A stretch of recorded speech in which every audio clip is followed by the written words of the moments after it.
I'll share something with you. When I was a kid, I never climbed trees.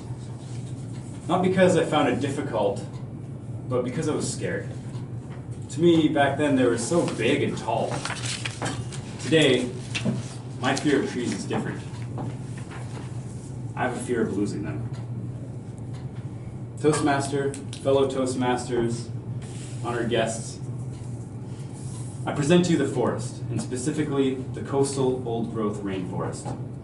I want to talk about what it is, what's happening to it, and what we can do about it. The old-growth rainforest is part of our natural history and heritage, especially here in Victoria. Logging was the foundation of this city. But I've got a question for you. Have you ever visited the old-growth rainforest? I spent a lot of time outdoors and in the forest. I've witnessed the change from old growth to clear cut, replanting, and regrowth. Just last weekend, my intrepid girlfriend and I, Dasha, visited the Wandapuka Trail and hiked all the way to Port Renfrew. We saw a variety of forests. Some were new. They were short, sunny, hot, and dry. Some were a bit older, 30 or 50 years. They were all brown, and pine needles all over the forest floor. They felt calm and quiet, dead almost. Then we saw old-growth forest. Cedars, fir, and spruce, way too big to wrap your arms around. Moss, leaves, and huckleberry bushes at every corner, offering you fruit. The old growth was green, moist, and cool. The forest was thriving. Technically, we visited spruce fringe forest. The Sitka spruce is adapted to the salty spray of the ocean. In the productive forests of Vancouver Island in BC, trees live well over 500 years.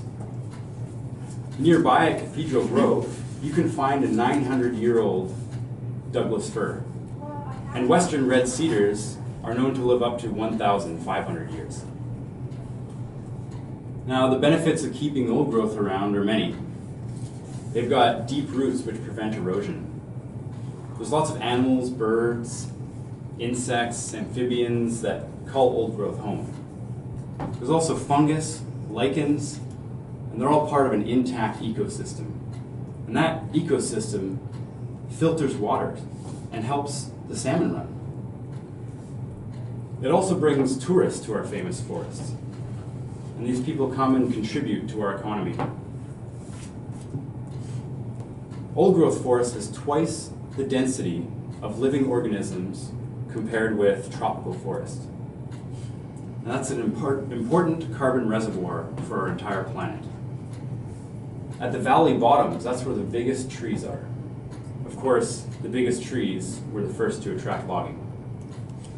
On eastern Vancouver Island, only 1% of the original old-growth forest remains. We're lucky because south of Port Alberni, that number is closer to 10%. But out of that 10%, much of it is still under threat.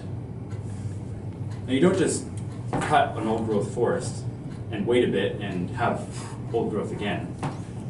It becomes a tree farm.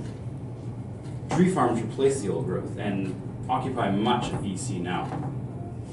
They're prone to disease and disaster, like the spruce beetle and the forest fires we've had lately.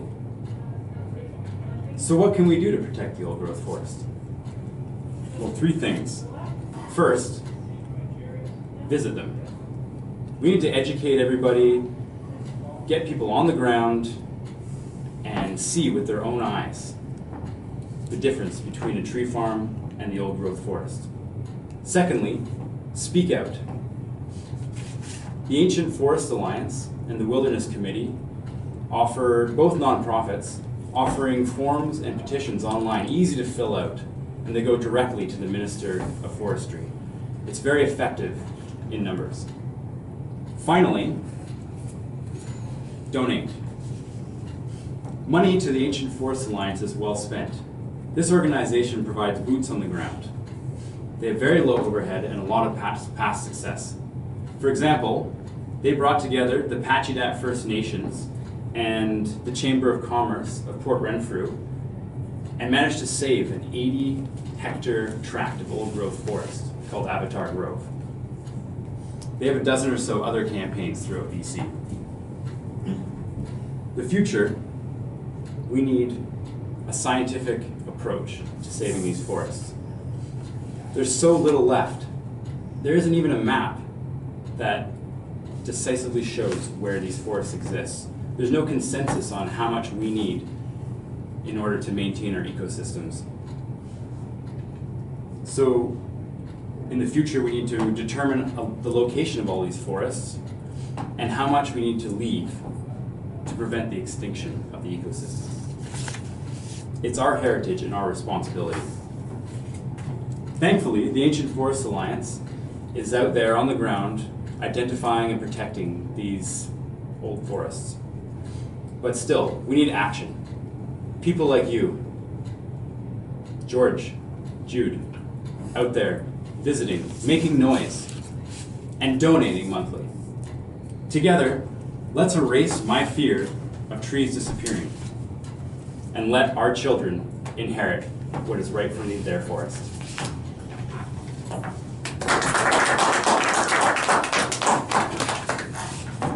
Thank you, Kent. Jeff, just give everyone 1 minute, please, for a speech evaluation.